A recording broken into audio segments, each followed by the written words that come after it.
This episode is brought to you by one of my favorite shows, Bachelor in Paradise. Listen up, Monday on ABC, love is a beach and someone will get burned. Bachelor in Paradise is finally back with your favorite bachelors and bachelorettes looking for love in all the right and wrong places. It's going to be SPF'd up starting Monday on ABC. These guys and gals have waited a long time to get back to the beach, and they're just bursting, thirsting, and pounding against the waves. And just to make it a bit hotter, a few celebrities are packing their bags to guest host. David Spade, Lil Jon, Lance Bass, and more will dip their toes in the paradise waters this season. Can Queen Victoria find her king? Will Connor the cat prove that he can kiss? Will anyone even talk to Carl? It's paradise like you've never seen. And who knows, someone or someones might get married. Think you've seen this before? Beach, please. Bachelor in Paradise premieres Monday at 8/7 Central on ABC. Let's get into this episode.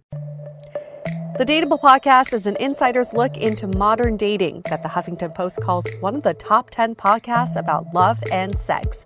On each episode, we'll talk to real daters about everything from sex parties to sex droughts, date fails to diaper fetishes, and first moves to first loves. I'm your host, Yue Xu, former dating coach turned dating sociologist. You'll also hear from my co-host and producer, Julie Krafchick, as we explore this crazy dateable world.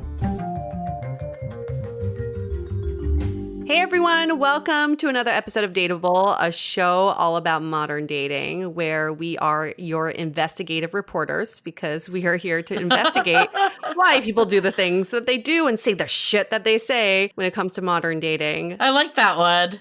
Meet your lovely investigative reporter, co-reporter here, Julie Krafchick. I like that title. I'm going to stick with that one from now on. That's a good one. It makes us sound very scientific. Right. It does. And I feel even more scientific because you and I have been really busy recording the last couple of days. We've been really pulling it up to top into high gear again. And we are ready for season 13, which will be next week. I can't even believe we're on season 13. It just never stops. 13. I had a friend ask me the other day. She was like, "You've been doing the podcast for a while. What season are you on now? Like 4 or 5?" I'm like, "No, 13. 13.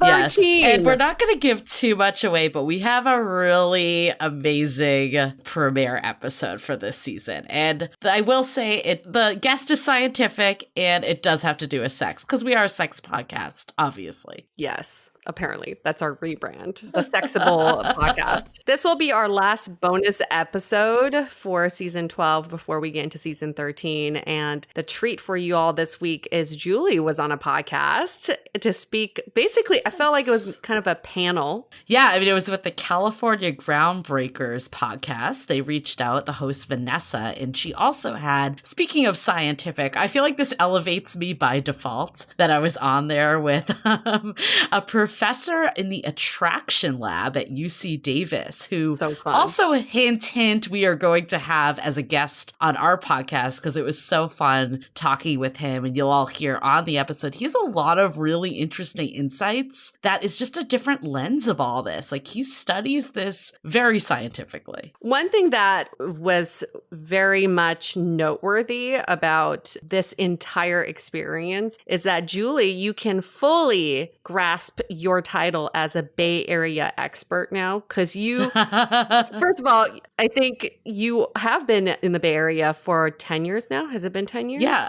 Over 10 years. I officially am a local. I don't know if locals would agree with that, but I'm going to go with that statement. I think it's like 10 years or more you become a local, You're right? not born and raised, but you're definitely more in tune with the Bay Area scene than most people, especially earning this badge of, 10 plus years in the area. And not only are you that, you are also an expert in Bay Area dating too. So see, you just got 2 new titles underneath your investigative reporter belt. I love it. But of course, as most guest appearances that Yue and I are on, they always have to do with COVID dating. I feel like this has definitely been our year to be guests because it's like a whole new realm of dating that is uncharted territory, basically. And I think it's interesting because this episode, a lot of it is, what's going to happen? Are we in this hot vax summer? And, I think we still are, but there's a little bit of a twist that came with Delta for sure. And we dive into it. We won't go too deep, but just like about like what's going to happen after it. Like, are people going to be in roaring 20s mode, or are we in FODA, fear of dating again? And if we are in roaring 20s mode, how long does that last for before we go into another lockdown, which is my prediction, at least for LA. I think we're going to go into another lockdown. 2 people close to me had breakthrough COVID positive tests, which means they were vaxxed and tested positive for COVID. And both of them are very sick. Oh, shit. So this is troubling to me. Yes. And I think it's going to hinder the dating scene. I think this hot girl summer, hot vax summer, FODA is real because COVID is real still. I feel like we always love to, take the polls out to our people and get a pulse of what everyone's feeling. So we ran 2 respective polls today. We had one that was on Instagram and one that was in the Facebook group. So it was really just trying to get a feel of like who is experiencing FODA and who is like, I am ready to date again. I have 0 FODA. And you want me to give the results of the Instagram poll first? Yeah. Yep. Let's do that. We have 75%. Can you guess? Yes or no? Fear of FODA, yes or no? Can you guess, Julie? Well, it's bad because I already saw, but you already saw? Yeah. She cheated. Well, 75% of you said, yes, I definitely have a fear of FODA, and 25% of you said no. Or maybe you didn't know what FODA was. But it is overwhelmingly the majority who definitely still have a fear of dating again. You know what's interesting? In our Facebook group poll, I feel like the results were a little more, it was definitely skewing more to FODA, but more close to 50-50. It was not as 75-25. And I thought what was interesting there is we got the reasons why people were feeling that way. And I think the bulk of the reasons actually was that people felt frustrated by online dating apps. And they felt like this was the only method this day and age. And it's actually on this episode, I'm not going to go into too much because Paul talks all about it too, is that in the past, it's always been a balance of meeting IRL too, but now we're just like relying on one. So maybe the interactions feel a little more harsh because there's not other interactions to balance it out. I thought that was interesting that a lot of people said that. There were definitely some trickling results for COVID, just fear of COVID again. Not as many, though, as others. So that's kind of an interesting aspect. I thought that might be a piece of it. A few other trickling responses of just like social skills, but not as many, like lack of social skills, not working that muscle. Not as many as I would have thought either. And then a couple comments around like body image, which I thought was interesting just because I've definitely felt this sometimes, during, you got your pandemic bod, right? The COVID-15 is a thing. So sometimes when that's happening, you don't feel as confident in dating. So it's interesting to hear some of the reasons that people were citing. And I'm sure there's even more, but the whole like dating apps as a continued frustration seems to be something that really is holding people back. So it sounds like it's the same as pre-COVID. The only thing different on that list is COVID. Everything else stays the same. So we're just back to where we were before. But I kind of feel the frustration of this because before COVID, people can be frustrated with dating apps, but still know that there are other opportunities and other avenues to meet people. Even if they don't take advantage of those avenues, they know those are available. But now all of those options are taken away. They're like, fuck, I can only blame dating apps. Oh my God, I totally feel that. I bet you have too. Like this like mythological feeling that you are going to meet someone in a bar. I can count on my hands like how many times that's resulted in a real relationship. Spoiler alert, I don't need 2 hands. Yeah. I just feel like though there's that feeling of thinking that it's a possibility though that gives you hope. Yes. And then you think about your meet cute story of like walking into a coffee shop or walking down the street and bumping into someone. And then you go home and you go on the dating apps and you're like, this does not mimic the fantasy that I have created in my head. It's the same, y'all, before and during and after COVID. Hate to burst your bubble. It's the same either way. But mindset is so huge in all of this. And we totally feel you. If you have FODA, you are obviously not alone. But also we totally totally get it. We've all been there. And now it's even more amplified because even thinking about going on that first date, where do you go? How do you date? What questions do you ask? Now it's like just asking if someone's vaxxed is not even enough. It's like, have you had a recent negative COVID test? Probably plays into it. But my prediction is maybe all those dating events, those singles events, may make a comeback if they make people take a same day PCR test, show us your negative test result, and then that night you can join this event. So it's more of a safe space. That is so much fucking work, though. I feel like for singles, I don't know.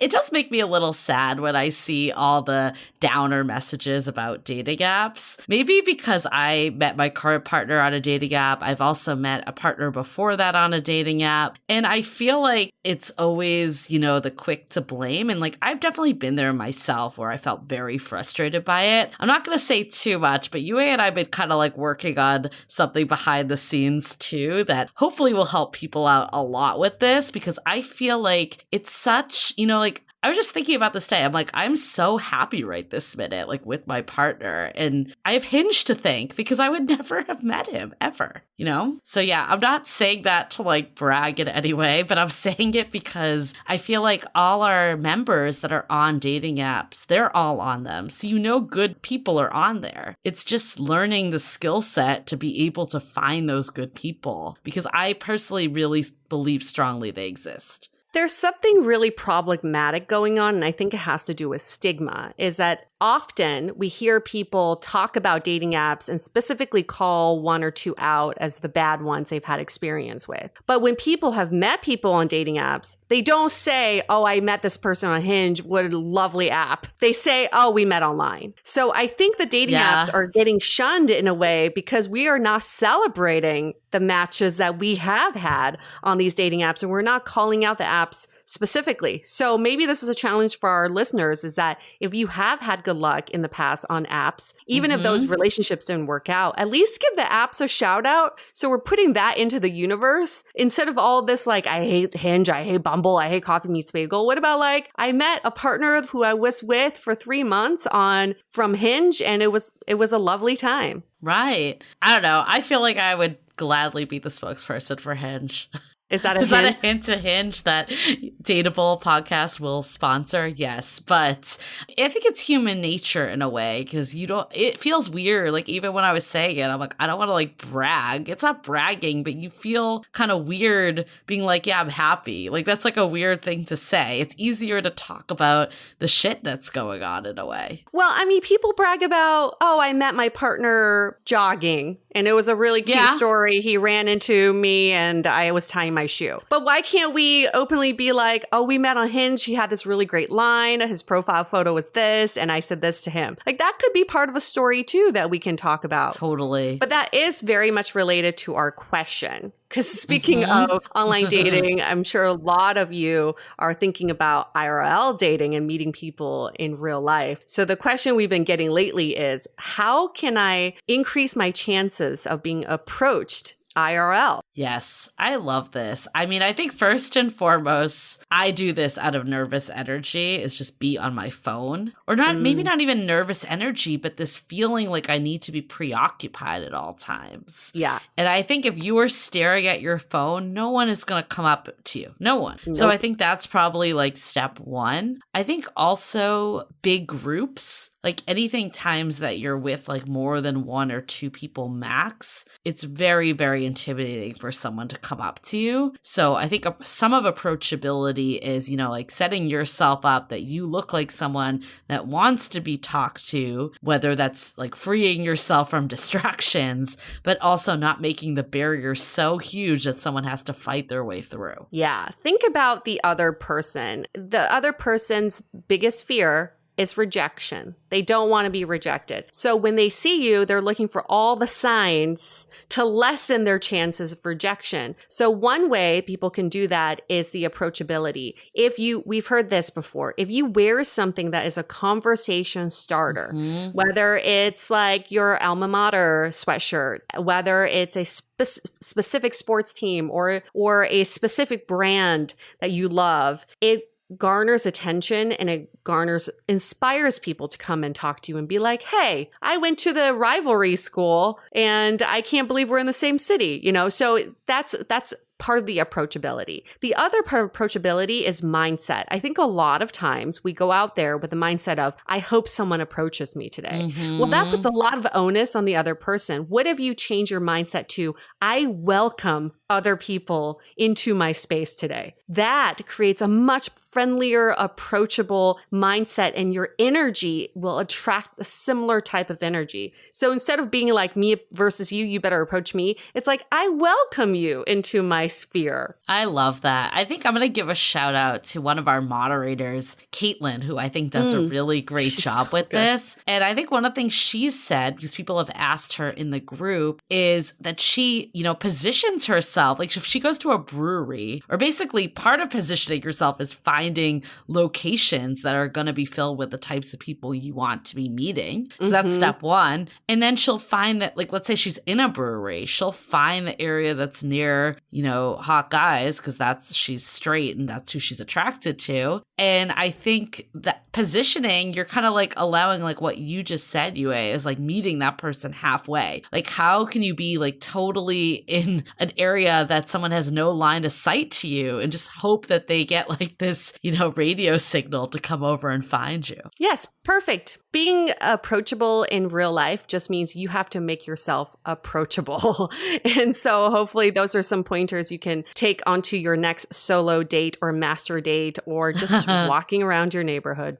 I think the other piece is that we're always in our head that like people, that we're hoping they approach us. But why not approach them? If everyone else is hoping they're getting approached too, then that kind of is what ends up happening, is no one's approaching anyone. I mean, I feel like there's no harm in just like making some small talk to someone. I know it's easier said than done. It's not something I'm good at all. So I'm not like saying that, it's the easiest thing to do, but I think sometimes people get in their head with it that someone doesn't want to talk to them, but at the same time, that's why they're out and about hoping that someone talks to them. Yeah, stop putting the onus on other people. And what can you do in this moment in time to get what you're looking for, right? So taking control of all that. So hopefully that could be a question for a future episode. How do you approach people in real life? Look for that coming soon on the Dateable podcast. Let's get into some announcements for this week. In addition to our new season starting, we are also rolling out our new version of the sounding board. So we've been talking about this for quite a bit. Sounding board is the next level of Dateable. If you want to connect with, think about it as like taking our relationship to the next level. Dateable is kind of like you're just talking to each other, which is great. But sounding board is like we're in some sort of like a thing, a situationship, right? And and it's a committed relationship. It's committed, yeah. So okay, fine. It's a relationship. It's official.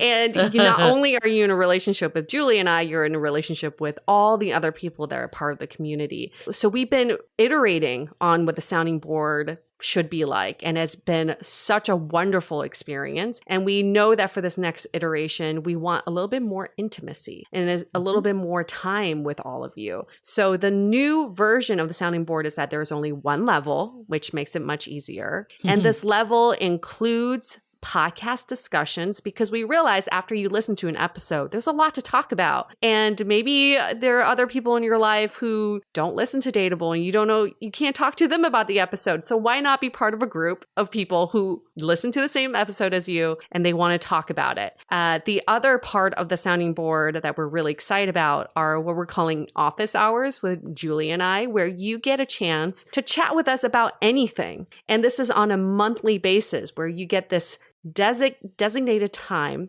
with the two of us, and it is a free open forum for you. Anything you want to talk about. And you can also, what I love about it is that you can learn from other people what they're going through. And one, realize you're not in this alone. And two, learn from other people's challenges or experiences. It's kind of like a mastermind group that you'll have the opportunity in the office hours. We're kind of transforming these from coffee chats, and we'll have the opportunity to like get specific on things that are happening on your dating life and get UA and I's feedback in addition to anyone else that's in that room at that time. And then in addition to that, you'll be getting these discussions like UA alluded to, and some of that might be recapping a past podcast, but some of it also is we're kind of going to have, I hate using the word curriculum, but it's almost like a list of more curated topics. Like, for example, one could be approaching in real life. Like, what is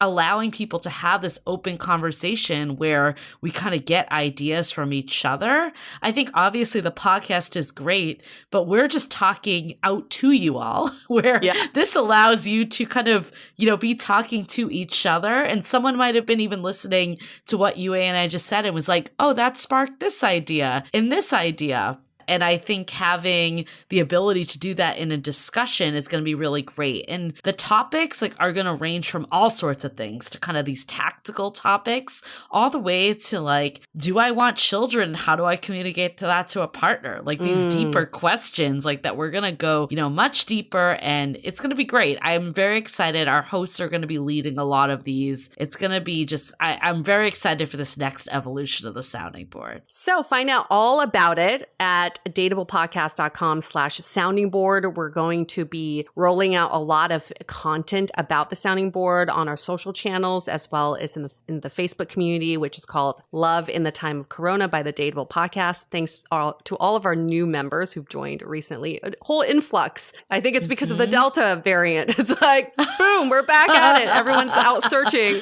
for Love in the Time of Corona again. Thanks to all the new members joining us. But look for all of that content. We'll be rolling that out. In the meantime, feel free to DM us on Instagram because we are pretty active there. Yep, and definitely follow us at Dateable Podcast. Awesome. Let's get into our sponsors. This episode is made possible by Lugz. Amidst the golden age of the 90s, Lugz found its footing as a leader within the footwear and fashion space. Priding itself on quality materials and supreme comfort, the brand never wavered with the passing of trends. Whether you remember the brand's early appeal within the hip-hop culture or the countless celebrity endorsements, one thing remains the same: Lugz's distinctive style. Julie and I both have a few different styles of Lugz shoes, ranging from their iconic boots to their canvas sneakers. Even though they're so different in style, one thing remains the same: they're all so comfortable and light. I love my flirt high zip boots that I can wear with cute summer dresses, and my canvas sneakers go so perfectly with my jeans and t-shirts. Fun, comfortable, everyday wear, realistically priced and affordable. So go treat yourself. You can never have too many pairs of Lugz. Exclusively for our beautiful listeners, get 30% off full price items now by going to lugz.com and entering the code DATEABLE.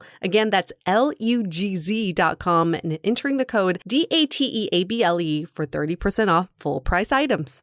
This episode is brought to you by the book Open Your Heart by Cheris Hodges. Here's a quick summary of the book. Their family's historic bed and breakfast in Charleston, South Carolina is a legacy the four very different Richardson sisters are determined to protect at all costs. But sudden passion is a seductive and dangerous complication. That's right. Here's a little more about the plot. For fashion boutique owner Yolanda Richardson, coming home is a matter of life and death. Witness to a brutal crime, she's terrified to put her family's B&B in the crosshairs after she starts receiving death threats. Her only refuge is the protection of her reserved, hired bodyguard, Charles Morris. But Charles is anything but safe. His icy cool under fire and hidden intensity is too explosive for Yolanda to resist. Find out if Yolanda is able to keep her distance by reading the book Open Your Heart by Cheris Hodges. You can find it wherever books are sold or by going to kensingtonbooks.com. Okay, so let's get into the episode with Vanessa Richardson, myself, and Paul. Woohoo!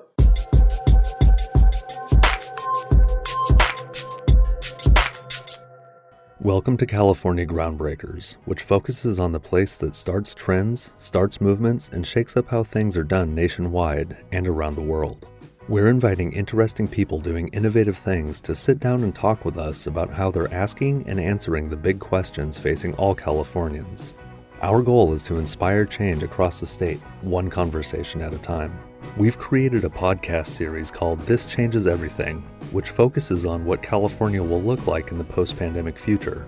We're talking with California Groundbreakers about how they see the Golden State changing for the better or for the worse, or still to be determined, as we move out of shutdown. We want to give thanks to our donors like John and Francis Tawes, who funded the production of this episode. If you like what you hear, please help us continue by making a podcast creation donation. Click on the Support Us link on our SoundCloud podcast page or on the Donate tab of our website, californiagroundbreakers.org. Long ago in the before times, a first date often involved dinner and a movie, a few drinks in a crowded bar, and if things went well, a goodnight kiss. Cut to the year 2020, in which the coronavirus changed all of that with social distancing, mask wearing, and the threat of catching a deadly disease. But right now, when every adult is eligible for vaccination and able to do more of their regular again, dating has come back in force. The hottest pickup line right now may be, "Hey, I'm vaccinated." But romance may never go back to what it once was. For some people, the coronavirus brought on stressors and fears too heavy to shake off overnight. Other single people said the pandemic's long periods of isolation have inspired awakenings and shifted their priorities, for better or worse. What does the future hold for modern dating, romance, and relationships? Join us as we talk with two people who focus on getting the answers to those questions. Paul Eastwick is a professor of psychology at UC Davis and is the head of the university's Attraction and Relationship Research Lab. Julie Krafchick is producer and co-host of the podcast DATEABLE, which focuses on sex, love, dating and relationships, and how people go about getting them. They will tell us what to expect when it comes to virtual and face-to-face dating, how to keep current relationships going, and whether it's really shaping up to be a hot vax summer. Hi, everyone. My name is Vanessa Richardson. I'm Executive Director of California Groundbreakers, and thank you for tuning in today. So we're recording this episode just before Memorial Day weekend, the unofficial kickoff to summer. And this year, it seems like it's the start of Shock Girl Summer or Hot Back Summer. For those of you who have never heard those terms, I just heard them a couple of days ago. They're a play on Hot Girl Summer. That's the title of a hit song from Megan Thee Stallion in the summer of 2019, which seems like forever ago. But now as we enter the summer of 2021, about half of eligible Americans are on the verge of full vaccination, and we're coming out of our homes to do more of the things that we used to do pre-pandemic. And that includes two things that historically have caused us both incredible joy and maybe also incredible frustration, fear, loathing, dread. And that is finding and maintaining a good relationship. So for some people, the prospect of dating like normal is exciting. For others, it can be like FODA, or fear of dating again, because post-pandemic dating could be a total question mark and a leap into the great unknown. And for those who are in relationships that happened before the pandemic or started during the pandemic, the future may also be an unknown, since the coronavirus has caused all of us so many stressors, personally and professionally, which can take a toll on romance, passion, and affection for the person that you may have been holed up with in the same house for the past 14 plus months. So I brought together two people who look in depth at the topics of dating and relationships on a regular basis, and probably get asked a lot of questions about those topics on a regular basis, maybe even more so these days than ever before. I'm going to ask them some questions, my own and a few that I've gathered from some interested parties, about relationships, romance, and how to manage both of those as we step out of the pandemic. So first, I'd like to introduce Paul Eastwick. He is professor of psychology at the University of California at Davis. And Paul teaches graduate and undergrad courses on close relationships and evolutionary psychology. And he also runs the Attraction and Relationship Research Laboratory at UC Davis, which sounds like a very cool place to do research. Yes, it is. And so thanks, Paul, for joining us. Thanks very much for having me. And also we have Julie Krafchick. She is co-host and producer of DATEABLE, one of the top podcasts about love, sex, and dating, with a focus on the modern culture of dating and why people date the way they do. And last year, Julie started the online communities Love in the Time of Corona, love that title, and also the Sounding Board to let Dateable listeners discuss all the changes happening in the dating landscape due to the pandemic. Julie lives in San Francisco, and her other job is as an app designer and researcher who focuses on using technology to foster human connection. So Julie, welcome to you as well. So this is a very exciting conversation. I'll tell you, I'm I'm not dating. I'm not in a relationship. I'm just kind of like on the fence right now. So it's not FOMO, but it's also not YOLO. But I'd love to hear what answers you have to the questions that I have and others. So I'm going to start with kind of an overview question about maybe what you have heard or seen or viewed in the past year about what people are thinking, doing, feeling about having or seeking a relationship during the pandemic. I know, Paul, you didn't ask me anything on Reddit a few months ago, so I saw some interesting questions that you were asked, and I took a few of them to add later on to the ones that I'm going to ask you. And Julie, with your sounding board and Love in the Time of Cholera, I bet you get a whole bunch. So I just wanted to ask you both, like from things like that, questions coming in, what are some notable things that you've seen, if anything, about people's views of dating and relationships during this past year and a half? Julie, you would like to start? Sure. I mean, honestly, I think it's come in waves. It's been a long year and a half for sure. And I think people started off super excited about this, new virtual way of dating. And then when shutdowns continued, people lost a lot of hope. And now I think it's on the upswing again because there's a light at the end of the tunnel with the vaccine. And I think people's experience has greatly varied too. I think a lot of it depends on their personal situation. Some people have said that being single right now is really freaking hard. And it's kind of like that underrepresented demographic that no one's talking about during the pandemic. And then other people are living their best life kind of with enough support and, have been continuously dating during this time and just taking those safety precautions, doing video dates to start, doing socially distanced park dates. Now that things are opening up again, meeting outdoors at restaurants. So it's changed the way we date. We don't have the same nonverbal cues of physical touch that once were present. So I think people have adapted, but I think it really depends again on people's safety levels and what they're looking for if they've been dating during this time or not. I often think about the things that online dating has given us over the last few decades. And it's very fortunate, I think, for a lot of people that online dating was a thing that existed in the forms that it did during the pandemic, because it's dating during that period of time. In the absence of online dating, you could imagine how tricky and how, frankly, dangerous that could have been.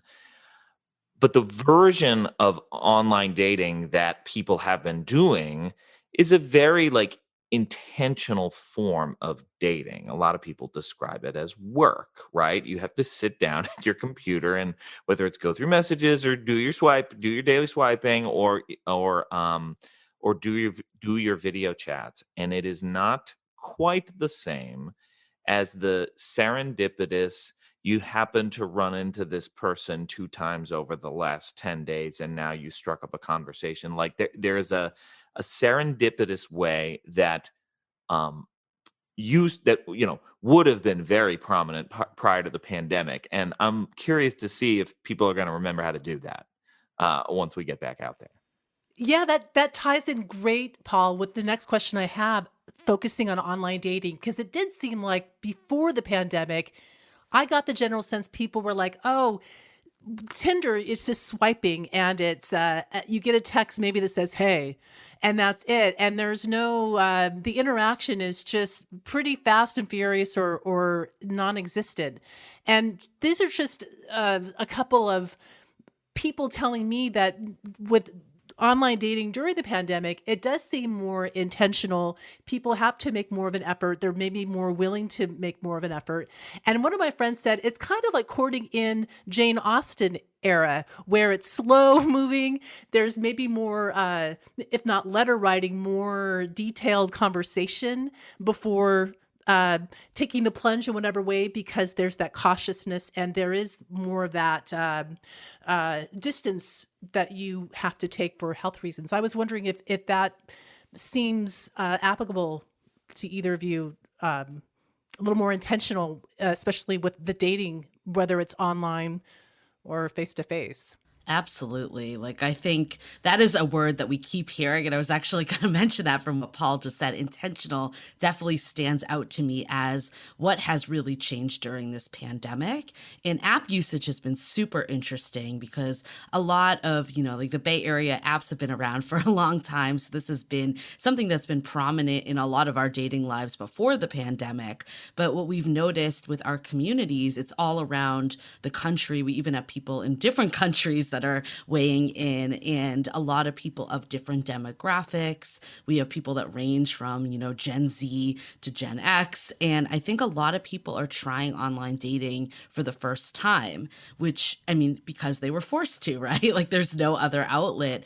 And I think the experiences have greatly varied depending on people. I've heard these ultra romantic things, kind of back to what you were just saying, Vanessa, about the Jane Austen side. It's I've heard of people sending virtual flowers through, or serenading over Zoom. There's been some really nice stuff that have come out of this, or even doing a picnic in the park. That's very romantic. But then I think the same frustrations with dating apps. I think initially at the start, we were hoping that kind of people would reset a bit and there wouldn't be as much of the ghosting. There wouldn't be as much of the flaking, breadcrumbing, all the stuff that's been traditional challenges with dating apps. But that stuff has persisted. And I think ultimately it comes down to the individual. I look at dating apps as a vehicle. They're a new way to meet new people that you wouldn't have come in contact with before. And I think a lot of people can get hung up on the behavior of just humans on these dating apps. So I think that it's been a really interesting time that more and more people have been on dating apps than ever before, and a lot of new people have been circling in. I'm often fond of emphasizing for people this idea of using dating apps to reach out to different social circles and to treat it a little bit less like a market that you're trying to succeed in.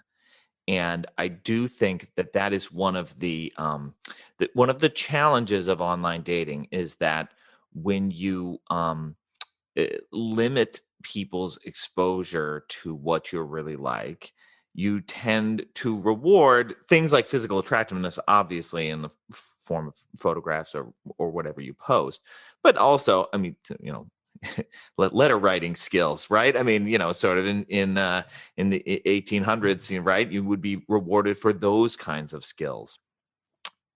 And I think we lose sight of the fact that when people naturally move in and out of different social networks, when people have more happenstance encounters, meeting friends of friends, doing various other activities, those are less market-like than the sort of markets that online dating creates. And I think what that means is that it's a space where you have fewer winners and losers. It doesn't necessarily mean there's less heartbreak, but it's a little bit more of an even playing field under those circumstances.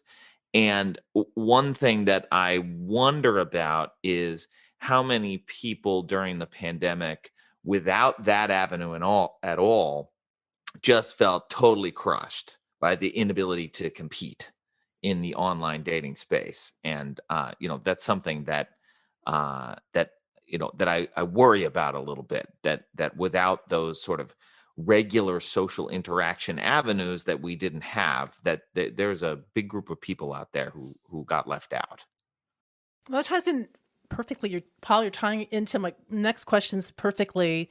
I was wondering, now that we're entering this summer, whether it's hot vax, shot vax, or FOMO, I've been reading a lot of commentary on what the summer post-pandemic dating looks like. And there's references a lot to the Roaring 20s, like with the previous pandemic we had back in 1918. That led indirectly or in some ways to the Roaring 20s, people just letting loose. But then someone also said, could it be like post-World War II in a way, where people have just seen so much death and, let's just get married and have a family? Or is it just human psychology? It's only been 14 months and we may not even remember this in a few years, and people just inevitably had their their personality and psychology, they'll just act the way they do. So I don't know if you have thoughts about what as we exit or the pandemic, will there be some kind of mad rush to interact in person or to like commit, based on how you feel about this pandemic and its aftermath? I think it's going to widely depend on people, stage of life, and where they are. I think that it's hard to make overall like sweeping views of the pandemic because I think people are in different places, and that's even pre-pandemic. Like we've seen, the people that want to just get out there and hook up and have casual relationships versus the people that have been longing for more serious committed relationships. And I definitely think though it's going to have I do think there's going to be like a roaring 20s vibe of just like, I can already sense it with all the vaccines, like people just getting out there, whether that means that they're going like crazy and not having committed relationships or not. But I think there's definitely going to be the need to socialize in person and add that in. We actually talked to a dating app founder recently on our podcast from Coffee Meets Bagel and asked, like, do we think that, the people that signed up for online dating are just going to leave now?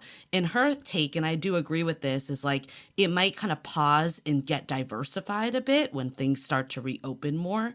But people have seen the benefit that like you in theory can't go out every night of the week. I mean, you could in theory. I shouldn't say that you can't, but a lot of people have other responsibilities and they can't, it's hard to do that and to meet people all the time that way. So I think if people start diversifying, kind of like what Paul said, hopefully it will be healthier because it will give like one outlet. It won't be the only outlet.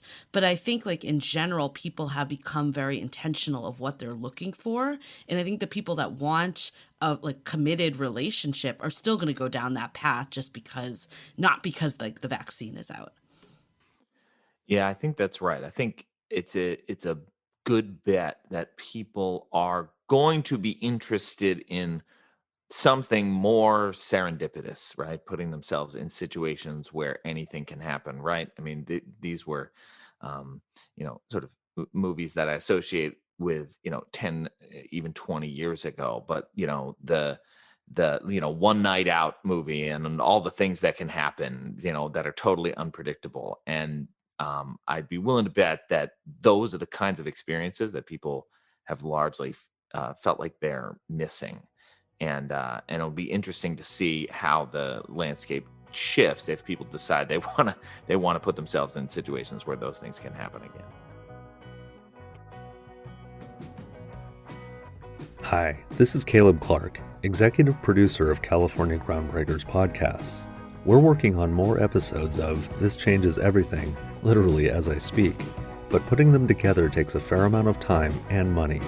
If you like what you're hearing in this episode and you want to hear more of them, you can help us in 2 ways. First, consider being a Groundbreaker supporter right now by making a podcast creation donation. Click on the Support California Groundbreakers box on the right-hand side of our podcast page on SoundCloud. That's at soundcloud.com/California Groundbreakers, or click on the Donate tab of our homepage of our website at californiagroundbreakers.org. And if you have questions to ask about how California will change in post-pandemic times, or you want to suggest a topic to cover, or an expert to interview for an episode of This Changes Everything, email us at info@californiagroundbreakers.org and give us a few details so we can get in touch. Thanks for lending us your ears and giving us your support as well. We're doing an episode right after yours, looking at youth and young adults, just how the pandemic has changed so many things for Gen Zers and young millennials. And actually, this ties into a question I have for you, Paul, that you got on an Ask. Again, I mentioned up top, you did a Reddit Ask Me Anything. I think it was 3 months ago. It definitely was spring.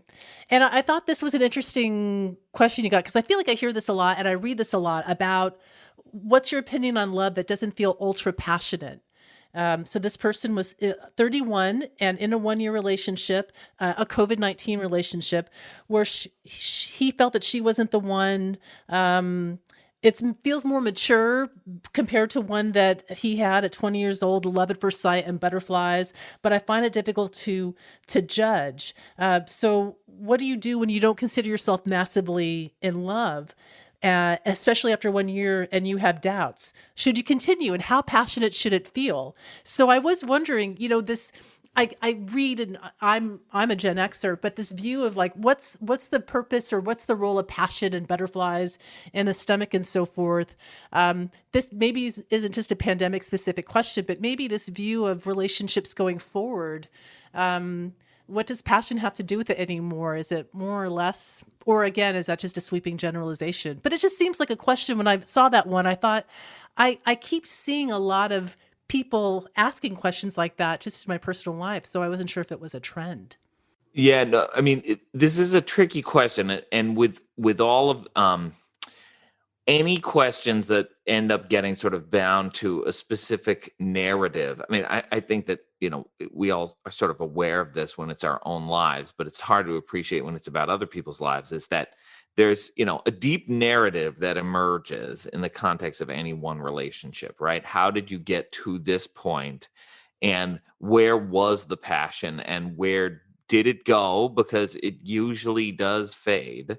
At least to some extent for most people. That is the average thing that you tend to see. And, are there things you can do to get it back? Probably. There are ways of changing activities and doing more novel and exciting things together that have been shown that can increase passion to some extent. But the broader question of like, how do I know whether this is the relationship for me or not, is one of the most deeply personal questions that we don't have good, clear answers for. It is nearly impossible to take everything about your relationship right now and do much to predict about whether it's going to get better or get worse from here, right? Right? It's like the best we have is the moment of where you are right now. So these things end up being extremely challenging because the predictability of relationships is so tricky. And unpredictable. What's really fascinating, though, is that a lot of people that have had COVID relationships, their relationship has been set up differently, depending on when they met during COVID, of course. But the people that have met when we were really homebound, a lot of them are like doing their first trips together, their first like meeting of friends and like family and like stuff that they might have done earlier on because of COVID, right? So I think I don't think we have like the data at this point to see how these turn out because it's just too early. But it's going to be really interesting to see if like there's an opposite passion spike because they're now like doing more like activities and doing more stuff out in the world. Yeah, that's a good point. There's a case to be made that the elongated trajectory that some of these relationships would have had will lead those initial experience. It will just feel like a longer initial phase for those relationships, and that's sort of interesting to speculate about and consider. Yeah, we've also heard about turbo relationships. I'm not sure if this is a term that has basically been like the relationship on turbo speed. So like people that, are like moving ultra fast because, like with the pandemic, people are doing less serial dating. They're committing faster, especially when there's, sexual activity involved. It's like, COVID is an STD. So it's like there's different things that have changed the way that people like project their relationship timelines. And we've seen personally some of that work out really great. It's like move fast tracked. Like one of the things that we said before the pandemic was that everyone was kind of in this game of relationship chicken. Like no one wanted to make the move. And it just kind of sat idle because both people weren't like moving it forward. And we've seen people move it forward. And I think some of those have been great. They've resulted in like long-term relationships. And then others have fizzled out fast, which, might not be the worst thing. I think like startups, like there's a fail fast mentality. And like sometimes it's better to learn quickly that it's not a compatible match than to have something span out, seeing someone once a week for like 6 months to a year and then realizing that. Let's take a break from this riveting discussion for a quick message. This episode is made possible by one of our favorite shows, Bachelor in Paradise. Listen up, Monday on ABC, Love is a Beach, and someone will get burned. Bachelor in Paradise is finally back with your favorite bachelors and bachelorettes looking for love in all the right and wrong places. It's going to be SPF'd up starting Monday on ABC. These guys and gals have waited a long time to get back to the beach, and they're just bursting, thirsting, and pounding against the waves. And just to make it a bit hotter, a few celebrities are packing their bags to guest host. Davis Spade, Lil Jon, Lance Bass, and more will dip their toes in the Paradise waters this season. Can Queen Victoria find her king? Will Connor the cat prove that he can kiss? Will anyone even talk to Carl? It's Paradise like you've never seen. And who knows, someone or someones might get married. Think you've seen this before? Beach, please. Bachelor in Paradise premieres Monday at 8/7 Central on ABC. Now back to this episode. And this is just something that I have noted in terms of looking at people's Instagram feeds for the past 14 months. Every so often, or actually more than I thought I would see, are photos of people who just got married in their backyard or in a park, and they're all masked with their, 2 or 4 or 10 people attending. And I remember before the pandemic, there was just so much focus on weddings and all the reality shows, the Bridezilla shows, and just wedding was such a big deal. And I just thought that was interesting to me. My friends who just said, I want to get married. I want to get married. I don't need the wedding. And I was wondering if that makes a marriage stronger because it wasn't about the wedding. But I just thought that's very notable to me to see that, it's maybe the pandemic made them think differently about what matters in a relationship. And this celebration of love with all your hundreds of friends and a big cake may not be as big a deal as you thought. So that was just my take. I wasn't sure if you had any thoughts on that. Yeah, the nature of marriage has changed a lot, even over the last few decades, right? It wasn't that long ago where marriage was a thing you did as just one of many steps on the way to becoming an adult. And now it's one of these, markers of achievement that you acquire upon reaching adulthood. You need to be an adult in order to be married, and everybody comes together to celebrate your arrival at adulthood. And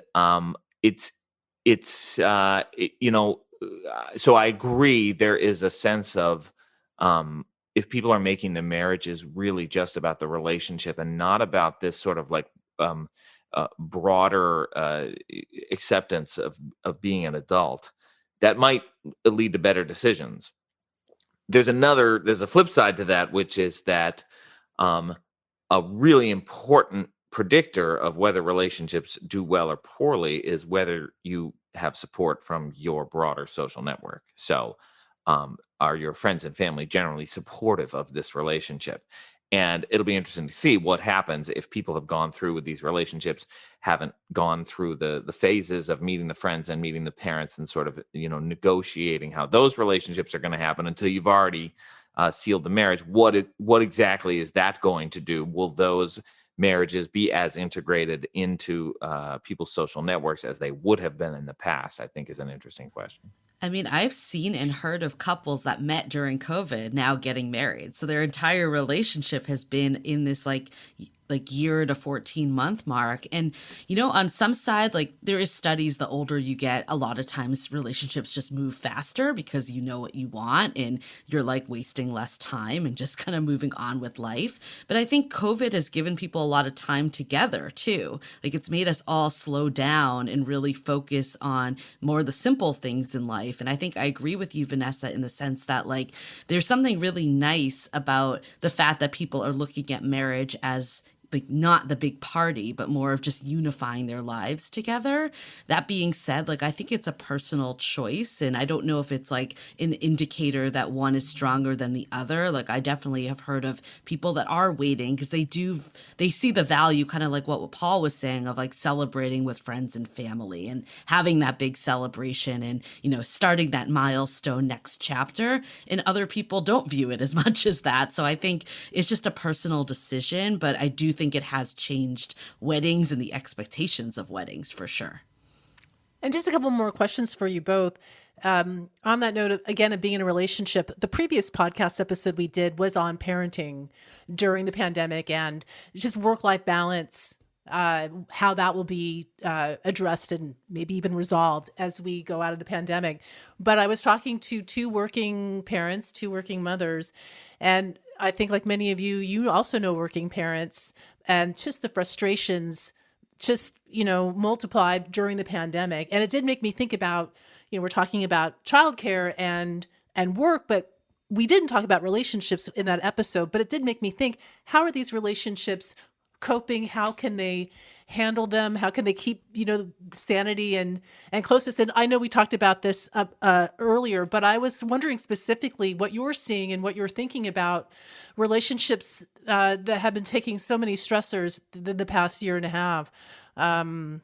Advice or just thoughts on how to keep it going and keep your sanity. I mean, I think the pandemic has definitely shined a light on what is happening in relationships. I've heard of couples that have really thrived and brought their relationship to the next level because they're now spending all this time together. There's not as many distractions. But then I've also heard of the couples that a lot of the issues are coming to the surface. And I totally agree that when children are in the mix and homeschooling and other stressors, there's been a lot. I think there's two camps of people. There's the camp people that have had it's been difficult in the pandemic because it's changed up their life, but they haven't had as many stressors necessarily as people that have lost their jobs or had someone ill from the pandemic or have been homeschooled. So I think there is a difference in how people are reacting to the pandemic based on individual circumstance. So I think it has brought, in the times of stress, has brought things to the surface that people maybe weren't communicating beforehand. And I mean, you've heard in China, there was a lot of divorces. I haven't heard as many stats. I don't know, Paul, if you have in the US that happening as much, but there was a wild range of divorce that happened in China because of the pandemic from this. And I think, though, I've definitely heard stories of people that have split during this time, too, because it's things that have come to the surface that were issues before, but have just resonated so much further. Yeah, it's these are good questions, and the speed of our discipline works such that we probably won't have good answers about this for a little while. For whatever reason, the kind of close relationships work we do, we don't work on the same time scale as the epidemiologists, so it'll take us a little while before we're really able to unpack sort of what happened to couples during the pandemic. What did stressors do on average? I mean, it's a given that stress is not good for relationships in general, but the question is which couples experienced sort of lockdown, extended time together as a stressor, and which ones didn't. And what seems clear is that what sort of these extended periods at home would have done is increased closeness, but in a literal way, right? Closeness in the form of we are spending more time together. Our decisions are more interdependent because now it's all meals together. Maybe before it was just one or even zero per day, depending on the kind of work you did. But if you were able to do your job pretty well from home, and really what happened to you was that you didn't have to do difficult commutes anymore, and now you get to do multiple meals a day with your partner, that could be a great thing for your relationship.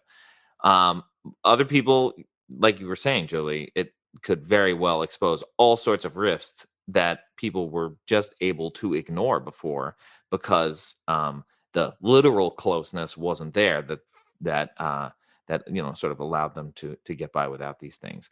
So closeness is a tricky thing. If you end up with more of it, you may discover all sorts of new opportunities in that relationship, or you may discover there were things that weren't working so great.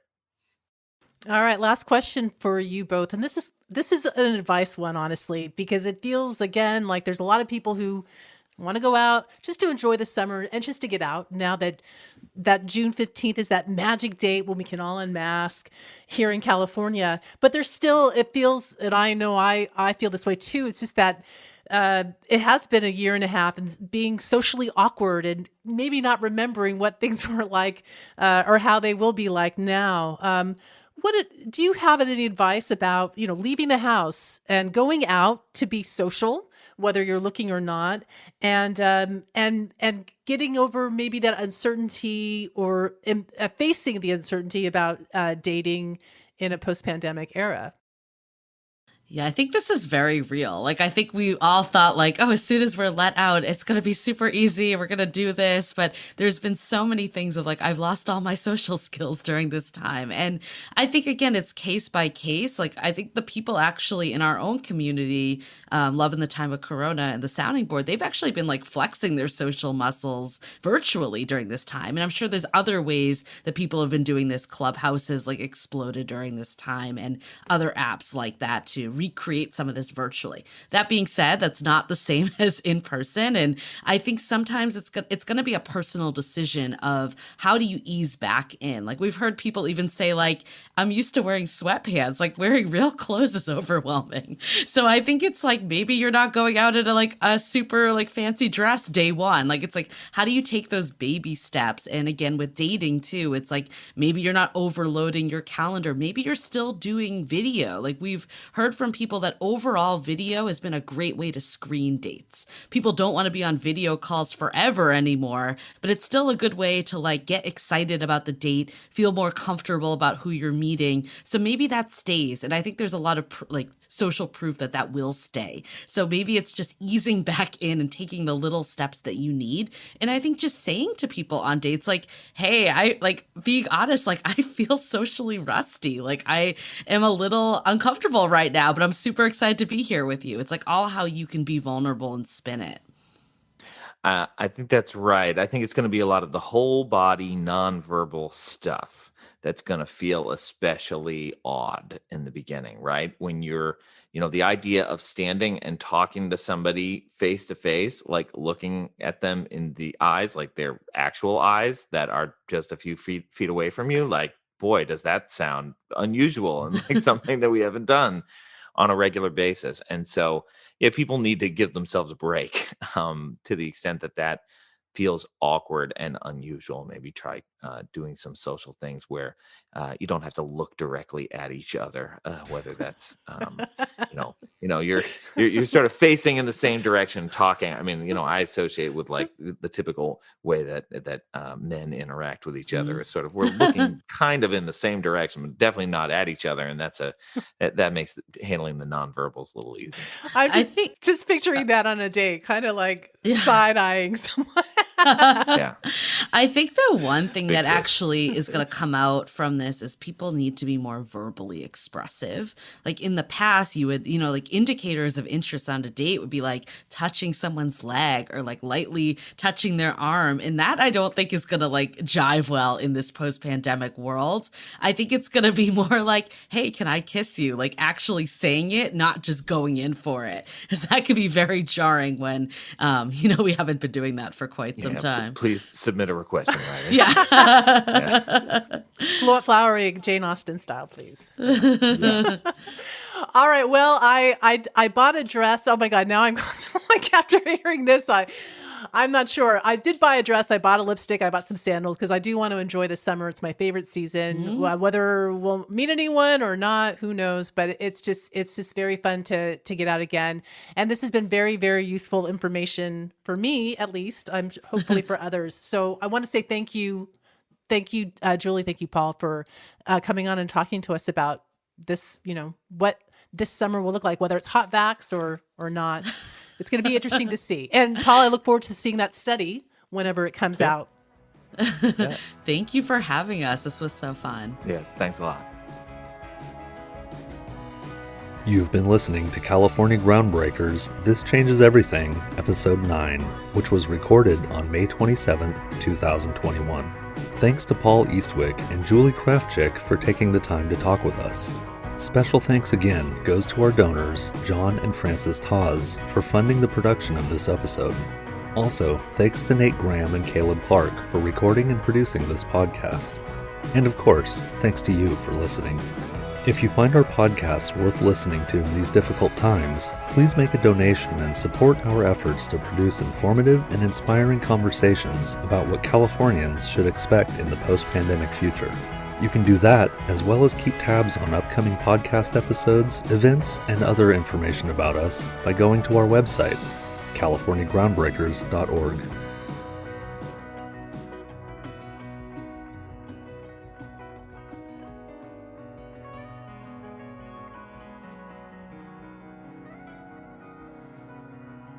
The Dateable Podcast is part of the Frolic Podcast Network. Find more podcasts you'll love at frolic.media/podcasts. Want to continue the conversation? First, follow us on Instagram, Facebook, and Twitter with the handle @Dateable Podcast.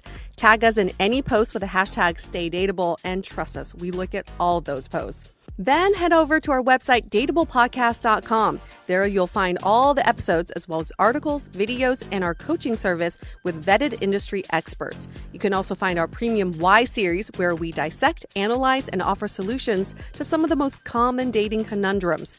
We're also downloadable for free on Spotify, Apple Podcasts, Google Play, Overcast, Stitcher Radio, and other podcast platforms. Your feedback is valuable to us, so don't forget to leave us a review. And most importantly, remember to stay dateable.